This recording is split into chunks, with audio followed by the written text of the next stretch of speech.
जय हिंद दोस्तों, मैं किशन आप सबका स्वागत करता हूं। शुरू करते हैं आज के डिफेंस समाचारों को। दोस्तों, अगर इंजन आपका नहीं है तो फाइटर जेट भी आपका नहीं है, ये बात आप सब जानते हैं। इसीलिए भारत ने अब इससे बहुत कुछ सीख लिया है और करीबन एक दशक की बातचीत के बाद फ्रांस और भारत के बीच जेट इंजन को डेवलप करने को लेकर अब बात कैबिनेट कमेटी ऑन सिक्योरिटी की अंतिम मंजूरी के करीब पहुंच गई है। यानी कि सीसीएस अब इसे फाइनल अप्रूवल दे सकता है इस साल। और आपको मालूम है कि ये डील फ्रांसीसी कंपनी साफ्रान और डीआरडीओ के बीच होगी, जिसके तहत 110 से 120 किलोन्यूटन थ्रस्ट क्लास का इंजन तैयार किया जाएगा देश के अंदर। अगर ये डील पास हो जाती है तो नो डाउट भारत की विदेशी इंजन पर निर्भरता खत्म हो जाएगी, क्योंकि ये कमजोरी हमेशा से रही है।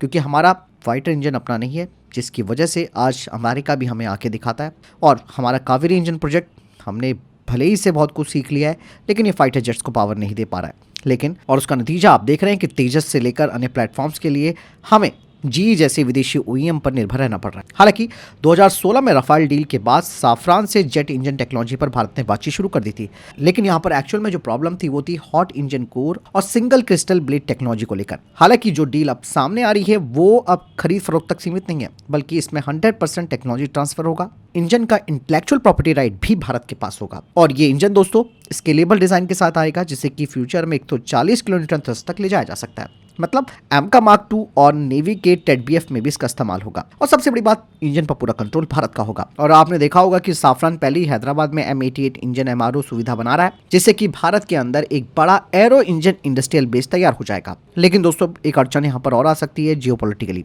क्योंकि डोनाल्ड ट्रंप आप सब जानते हैं कि अमेरिका फर्स्ट की पॉलिसी पर काम करता है और ऐसे में अमेरिका भारत पर अमेरिकी हथियार खरीदने का प्रेशर बना सकता है। हालांकि इससे पहले अमेरिका की कंपनियां एमआरएफ डील में थी, लेकिन भारत ने अमेरिका को दरकिनार करते हुए अपनी स्ट्रैटेजिक ऑटोनॉमी को चुना है। और फ्रांस ही एक ऐसा देश है जो कि अमेरिका के प्रेशर में नहीं आता। और हाल ही में अमेरिका की स्ट्रैटेजी आपने देखी होगी कि हमारे इंजनों को और लेट कर दिया है। इन सब से भारत ने एक बड़ा सबक ले लिया है। इसीलिए जब तक इंजन आपका नहीं है तो टाइमलाइन भी आपकी नहीं है। आप कितने एयरफ्रेम बनाओगे बिना इंजन के, तो वो सब बेकार है। हालांकि ये डील 30,000 करोड़ रुपए की हो सकती है और भारत के लिए दोस्तों ये केवल एक इंजन प्रोजेक्ट नहीं है, बल्कि हमें एयर पावर की सिक्योरिटी भी चाहिए। और अगर सब कुछ सही रास्ते पर चलता है तो नो डाउट ये भारत के लिए एक वो अचीवमेंट होगी जो कि भविष्य के फाइटर जेट्स को ताकत देगी। फिलहाल इस बारे में आपको क्या लगता है दोस्तों, कमेंट सेक्शन में लिखकर जरूर देगा। दोस्तों, वहीं Su-57 5th generation stealth fighter jet को लेकर भी एक बड़ी अपडेट आई है। दरअसल आप सब जानते हैं कि भारत ने Su-57 फाइटर जेट को लेकर कोई फाइनल फैसला नहीं किया है। HAL ने फिलहाल रशियन टीम की जो लागत रिपोर्ट है उसका अभी फिलहाल वो वेट कर रहे हैं, क्योंकि आपको पता होगा कि रशियन टीम आई थी भारत में और उन्होंने ये बताया था कि जहां पर Su-30 MKI तैयार होता है वहां पर Su-57 को तैयार किया जा सकता है। अब ये जो रिपोर्ट रशियंस की तरफ से आनी है उसमें ये बात सामने आएगी कि हमें कितनी लागत इसकी आएगी, हमें इसमें कितनी नई टेक्नोलॉजी चाहिए होगी, कितना इंफ्रास्ट्रक्चर और कितनी सप्लाई चेन तैयार करनी होगी। और ये सब रशिया की तरफ से आने वाली रिपोर्ट पर ही टिका हुआ है। कुछ एक्सपर्ट्स मान रहे हैं कि रशियन टीम, जैसे कि HAL को उन्होंने पहले ही बोल दिया था कि Su-57 के लिए करीबन 50% इंफ्रास्ट्रक्चर तो भारत के पास है और ये इकोसिस्टम Su-30 MKI प्रोग्राम का है। हालांकि दोस्तों Su-30 MKI की प्रोडक्शन लाइन 12 से 15 एयरक्राफ्ट के बाद रुक जाती है। अब ऐसे में HAL के सामने भी एक बड़ा क्वेश्चन है कि क्या इस तैयार इकोसिस्टम को Su-57 के लिए इस्तेमाल किया जा सकता है। कुछ रिपोर्ट इस बात की तरफ इशारा कर रही है कि HAL अब शायद AMC प्रोग्राम में डायरेक्ट रोल से बाहर हो सकता है, जिससे कि Su-57 का ऑप्शन मजबूत हो सकता है। यहाँ पर सबकी निगाहें इस वक्त इस महीने आने वाली रशियन की तरफ से जो लागत रिपोर्ट है उस पर टिकी हुई है, जो ये तय करेगी कि Su-57 भारत में बनेगा या नहीं। फिलहाल इस बारे में दोस्तों आपको क्या लगता है, कमेंट सेक्शन में लिखकर जरूर बताइएगा।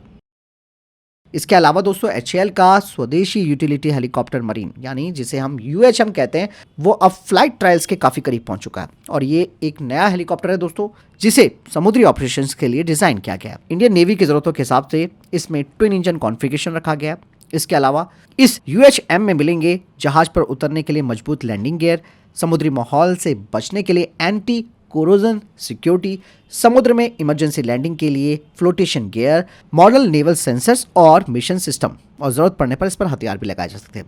इस हेलीकॉप्टर की सबसे बड़ी खास बात यह है कि इसका फोल्ड होने वाला रोटर और टेल बोन, जिससे कि इसे आसानी से जंगी युद्धपोतों के छोटे हैंगर में उतारा जा सकता है। और UHM दोस्तों एक मल्टी रोल हेलीकॉप्टर है जो कि सैनिक और सामान दोनों ले जा सकता है, प्लस मेडिकल इवैक्यूएशन के काम आ सकता है, सर्च एंड रेस्क्यू और थोड़ा बहुत इसका लड़ाकू मिशंस में भी इस्तेमाल किया जा सकता है। रक्षा मंत्रालय ने 76 नेवल यूटिलिटी हेलीकॉप्टरों के लिए रिक्वेस्ट फॉर इन्फॉर्मेशन भी जारी किया है, जिसकी लागत 5,000 करोड़ रुपए बताई गई है। और अगर सब कुछ प्लानिंग के हिसाब से आगे चलता है तो यूएचएम की डिलीवरी 2027 से शुरू हो जाएगी और 2030 तक ये इंडियन नेवी का हिस्सा बन जाएगा और ये हेलीकॉप्टर मौजूदा सर्विस में जो चेतक हेलीकॉप्टर है उनकी जगह लेगा।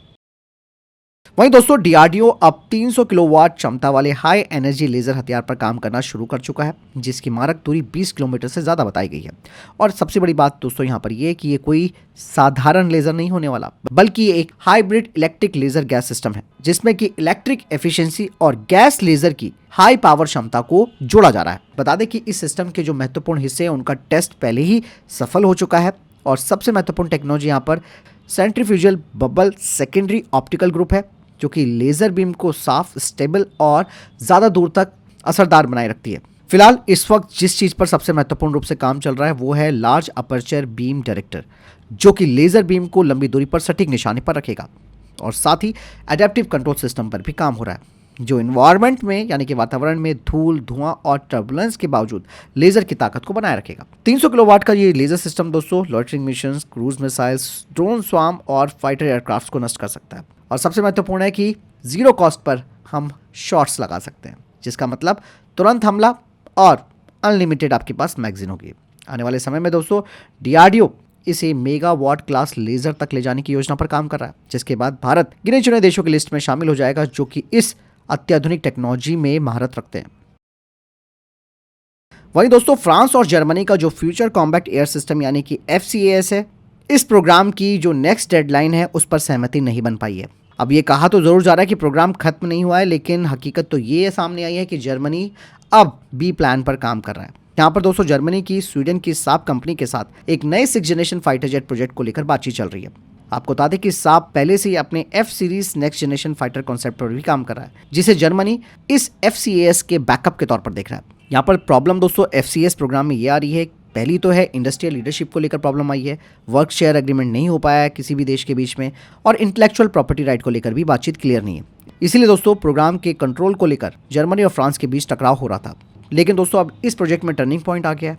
कहा ही जा रहा है कि जर्मनी के जो ऑफिशियल्स हैं वो भारत के डिफेंस मिनिस्ट्री के अधिकारियों के साथ बातचीत कर सकते हैं। मतलब अगर FCAS टूट जाता है और जर्मनी और साप का प्रोजेक्ट आगे बढ़ता है तो ऐसे में केवल स्वीडन और जर्मनी इतने बड़े प्रोजेक्ट जो कि 6th जनरेशन का है उसको फाइनेंस नहीं कर पाएंगे। और यहाँ पर भारत का रोल आता है, क्योंकि भारत को आने वाले दशकों में सैकड़ों फाइटर जेट्स की जरूरत है, क्योंकि आगे चलकर कई फाइटर जेट्स रिटायर होने। यहाँ पर यूरोप भारत को एक बड़ी मार्केट के तौर पर देख रहा है, जो कि बड़े ऑर्डर्स दे सकता है, डेवलपमेंट में पैसा डाल सकता है और इंडस्ट्रियल सप्लाई चेन का हिस्सा बन सकता है।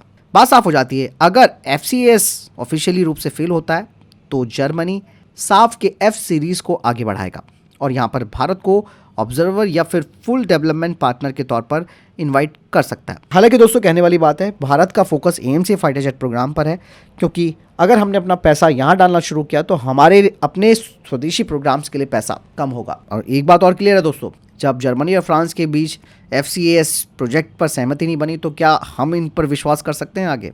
फिलहाल ये प्रोजेक्ट अब इनका कागजों पर जिंदा है और ऐसे में जर्मनी साप के प्रोजेक्ट में आगे बढ़ सकता है। दोस्तों IIT मद्रास ने अब भारतीय आर्टिलरी रॉकेट्स को नई ऊंचाई पर ले जाने की तैयारी कर दी। इस बार दोस्तों BM-21 ग्रैड के लिए 122 mm ramjet powered rocket develop करने पर काम किया जा रहा है और साथ ही इस टेक्नोलॉजी को फ्यूचर में 214 mm पिनाका रॉकेट सिस्टम पर भी लागू करने की स्टडी चल रही है। आज की डेट में दोस्तों BM-21 ग्रैड के जो 122 mm के रॉकेट्स हैं वो 20 से 40 किलोमीटर तक मार करते हैं, लेकिन रैमजेट टेक्नोलॉजी आ जाने से ये रेंज काफी ज्यादा बढ़ जाएगी और वो भी पुराने लॉन्चर से, यानी कोई मॉडिफिकेशन नहीं करना उसमें, जिससे कि भारतीय सेना को एक ज्यादा लंबी दूरी की फायर पावर मिलेगी और एक बेहतर और सुरक्षित स्टैंड ऑफ मिलेगा। और इससे भारत दुश्मन के लॉजिस्टिक बेस, उनकी टुकड़ियां, उनकी तोप सब जगह तबाही मचा सकता है। और हाल ही में आपने देखा होगा कि IIT मद्रास ने 155 mm के रैमजेट असिस्टेड आर्टिलरी शेल का सफलतापूर्वक डेवलपमेंट कर लिया है और इसी का एक्सपीरियंस अब रॉकेट आर्टिलरी में लगाया जा रहा है। और अगर भारत का ये प्रोग्राम सफल हो जाता है तो Bharat ramjet powered artillery rockets पर काम कर रहे देशों की लिस्ट में शामिल होगा। सबसे बड़ी बात है कि हमें लॉन्चर बदलने ही नहीं है, केवल पुराने सिस्टम को नेक्स्ट जनरेशन के फायर पावर में ही चेंज करना है।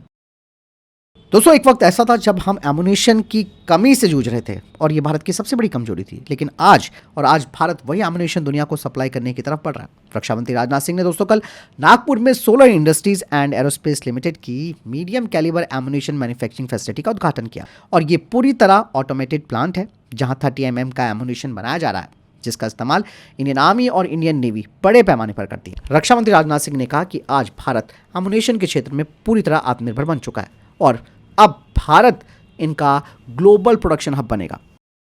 दोस्तों भारतीय सेना के वीर योद्धा हवलदार गजेंद्र सिंह ने देश के लिए अपने प्राण न्यौछावर किए हैं। उन्होंने जम्मू कश्मीर के सिंगापुरा क्षेत्र में आतंकवाद विरोधी अभियान के दौरान सर्वोच्च बलिदान दिया है और हवलदार गजेंद्र सिंह जी को दोस्तों हम श्रद्धांजलि अर्पित करते हैं।